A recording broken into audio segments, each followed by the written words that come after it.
Bonjour à toi et une fois de plus, bienvenue à ton émission chrétienne Vivre pour Christ. Mon nom est Alicia Bicout et on se retrouve cette semaine avec un nouveau sujet, avec une nouvelle discussion. Et aujourd'hui, comme tu l'as vu, le titre est « La vérité blesse, mais le sang ne coule pas ».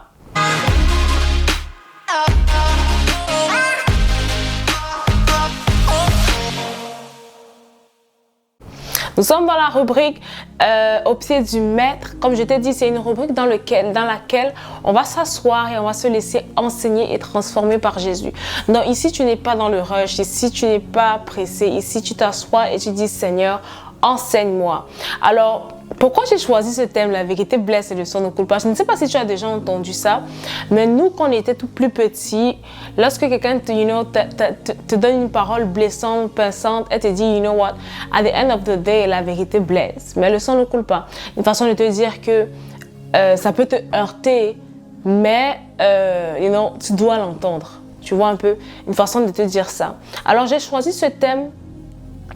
Et je crois vraiment qu'il va nous bénir énormément. Aujourd'hui, pour appuyer notre discussion, nous serons dans le livre de Jean 8 à partir du verset 31.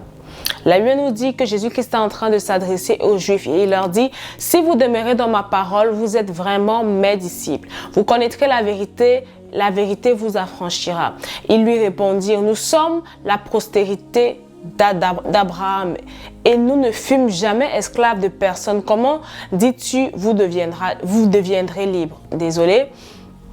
En vérité, je vous le dis, leur répliqua Jésus, quiconque se livre au péché est esclave du péché. Or, l'esclave ne demeure pas toujours dans la maison, le Fils y demeure toujours. Si donc le Fils vous affranchit, vous êtes réellement libre.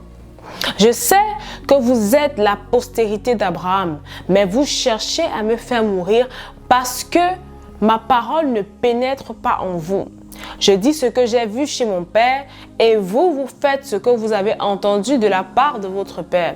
Et lui répondirent, notre père c'est Abraham. Jésus leur dit, si vous étiez enfants d'Abraham, vous feriez les œuvres d'Abraham.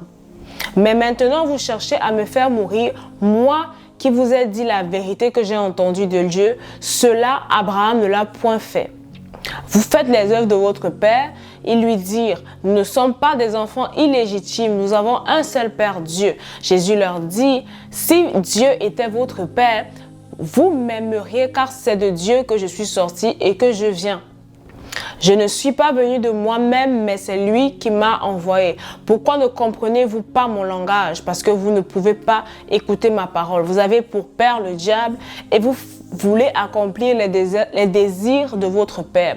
Il a été meurtrier dès le commencement et il ne se tient pas dans la vérité parce qu'il n'a pas de vérité en lui.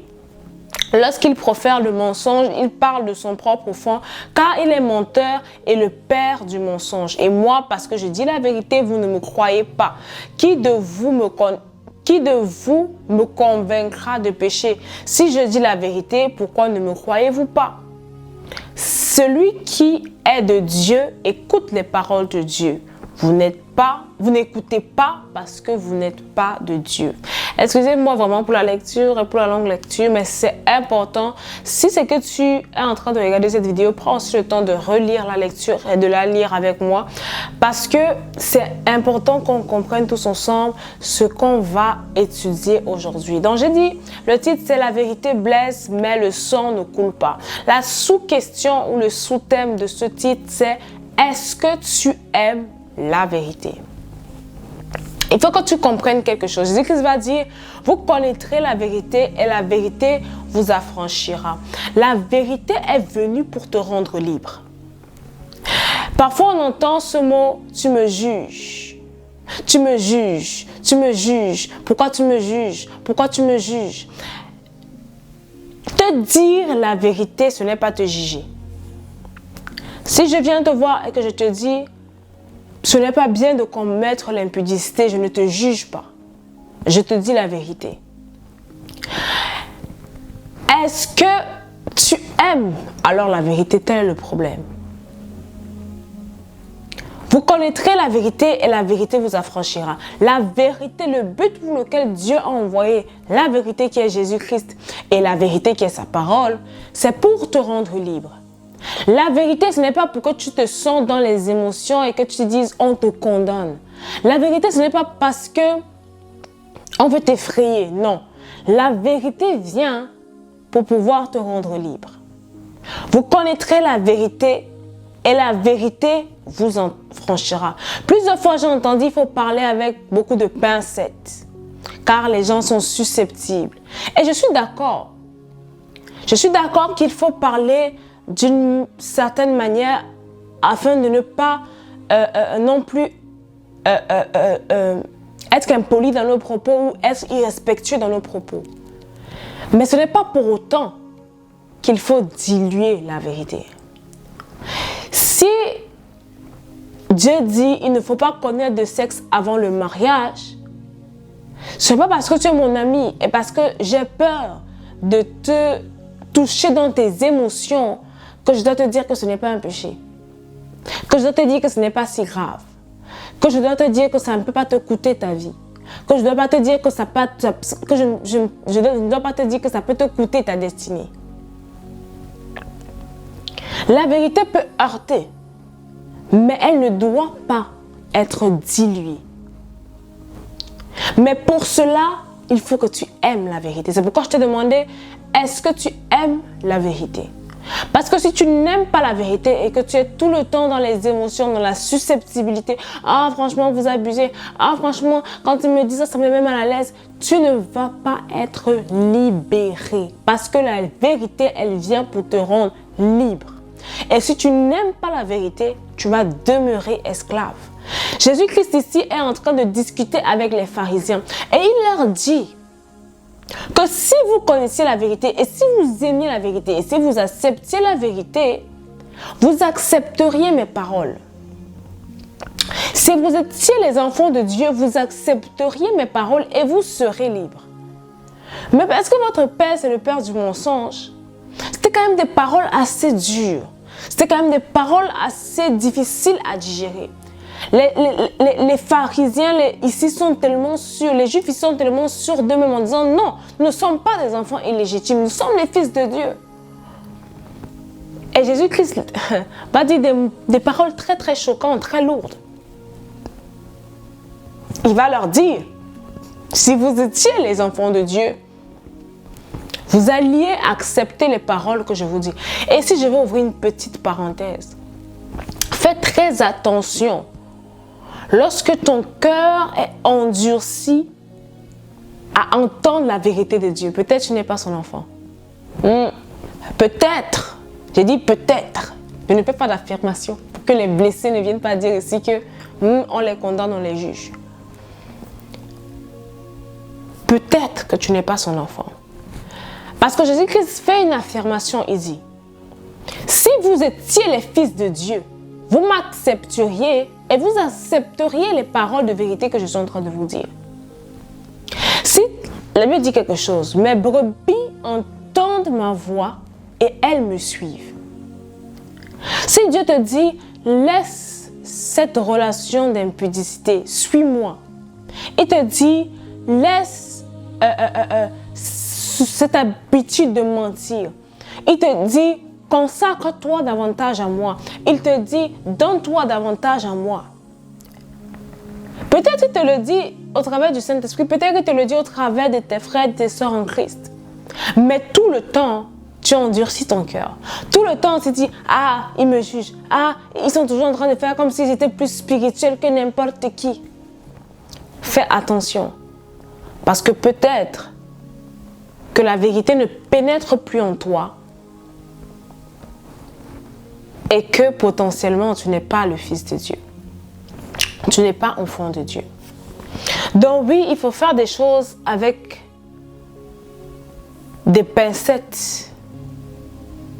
Mais il ne faut pas diluer la vérité. La Bible dit quelque chose, si tu ne reprends pas le méchant de sa méchanceté, je te redemanderai son sang. C'est un devoir pour nous. Et si je veux dire à quelqu'un qui a des amis, qui a des frères, des sœurs en Christ, ils savent que ceux-ci vivent des choses qu'ils ne devraient pas vivre. C'est notre responsabilité de se dire l'un à l'autre. Ça veut dire, moi qui dis à mon frère, à ma soeur, mon frère, ma soeur qui me dit à moi, de nous dire ces choses-là, ça doit plus être dans notre vie et de prier les uns pour les autres, de s'exhorter les uns les autres. Parfois, je sais, on se dit, ah, les paroles, ce n'est pas nécessaire. Ah, les paroles, tu penses qu'elle ne sait pas ce qu'elle traverse. Il faut dire, la Bible dit, si tu ne préviens pas le méchant de sa méchanceté, je te redemanderai son sang. Mais si tu le lui dis et qu'il continue dans les voies dans lesquelles il veut vivre, tu auras lavé tes mains. Dis d'abord. Ensuite, si la personne ne veut rester dedans, ok, c'est son choix, c'est sa décision. Mais au moins, tu auras dit. Mais là, on ne se limite pas à dire, si tu peux aussi, prends le temps d'intercéder pour la personne.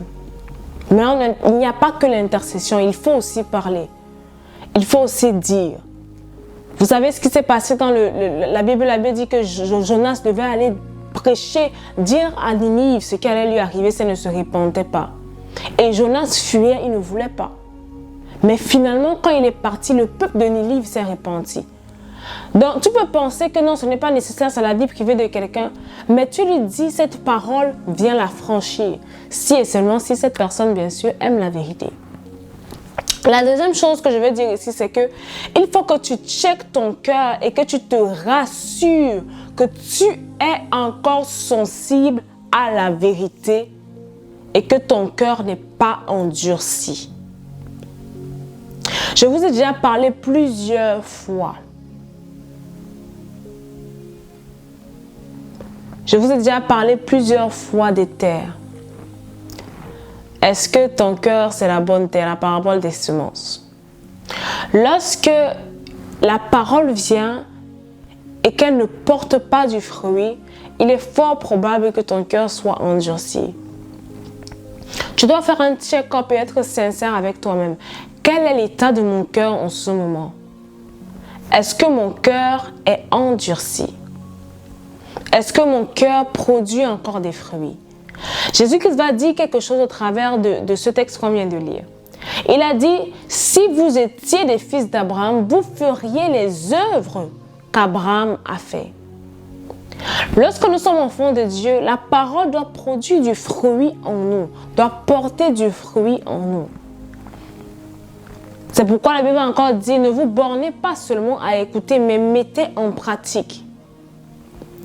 Donc, la parole, la vérité vient porter du fruit en toi. Et comme j'ai dit, l'un des fruits palpables de la parole de vérité, c'est le fait d'être affranchi du péché. Deuxième chose, là, quand tu as fini de checker ton cœur et que tu te rends compte, peut-être ton cœur potentiellement, il est endurci. Crie à Dieu, tu dis, Seigneur, rends mon cœur sensible à ta parole. Afin que j'aime la vérité aussi dure qu'elle soit. Afin que je chérisse la vérité aussi amère qu'elle soit. Paul pouvait encore dire, je suis content que votre tristesse vous a conduit à la repentance. Paul venait d'envoyer une lettre et c'était difficile, les mots qu'il avait employés. Mais au lieu que le peuple commence à bouder, commence à faire les personnes susceptibles, ils se sont repentis et ils ont changé de voix. Donc, même si parfois tu écoutes des paroles qui sont dures, elles sont nécessaires pour ta libération. Elles sont nécessaires pour ton changement. Il faut que tu aimes la parole. Paul va dire à Timothée, prêche l'évangile en tout temps favorable ou non. Parce que vient un temps où les hommes ne vont plus aimer la sainte doctrine. Et je prie mon frère, ma soeur, que nous ne soyons pas de ceux qui ont commencé à endurcir leur cœur de la parole de Dieu, où Dieu ne peut plus pénétrer dans ton cœur, où tu es devenu insensible à la vérité de Dieu. On ne peut pas te reprocher, on ne peut pas te réprimander, on ne peut pas te dire que ce que tu as fait n'était pas bien. On ne peut pas. Parce que tu vas te braquer. Non, vous me jugez. Non, vous voulez faire les gens qui sont saints. Ça ne nous sert à rien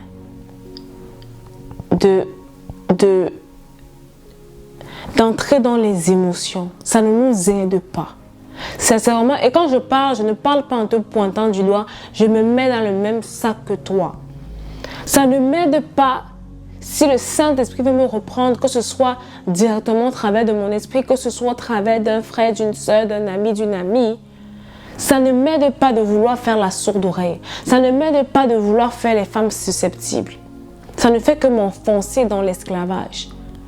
Alors que la liberté, le but de la vérité, c'est de venir me rendre libre, c'est venir te rendre libre. Donc je vais t'encourager ici. Comme on dit vulgairement, la vérité blesse mais le sang ne coule pas. Ça peut te heurter, mais prends ça et saisis cette parole et dis Seigneur, je veux être libéré. Peu importe qu'est-ce que c'est. Que ce soit le mensonge, que ce soit la paresse, que ce soit la procrastination, que ce soit l'impolitesse, peu importe ce que c'est. Dispose-toi à recevoir cette parole de Dieu et de te laisser transformer et libérer par cette parole. Donc c'était un peu ça notre partage d'aujourd'hui. J'espère que cette vidéo t'a béni. On se retrouve la semaine prochaine. N'hésite pas à me laisser un commentaire. On se retrouve la semaine prochaine avec un nouveau sujet. Je crois que 2023 est une année de gloire. Et parce que tu t'attaches à la vérité, forcément et assurément, Dieu te libère encore de tout ce qui voulait te retenir en cette fin d'année. Que Dieu te bénisse abondamment et on se retrouve la semaine prochaine. Bonne journée à toi.